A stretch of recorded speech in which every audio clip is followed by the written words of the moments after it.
Finding a missing folder in Outlook is actually very easy, and in this video I'll show you exactly how to do that.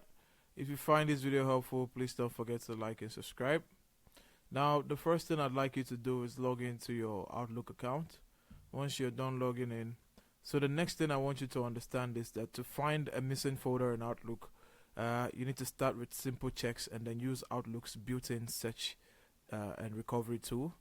Now the most common reason for a missing folder are that it has been accidentally moved or is collapsed or even has been deleted. So one of the few ways that I usually find my hidden folders is that so you see Outlook has a nested folder feature.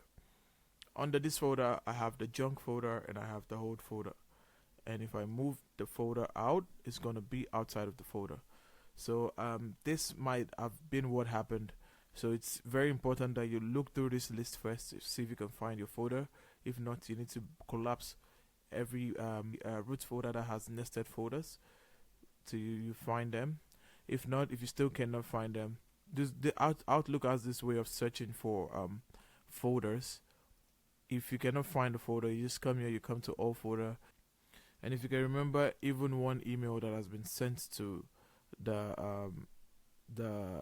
folder, what you're going to do is you're going to type the subject, the email or any file or people that have been involved, and you're going to click on enter.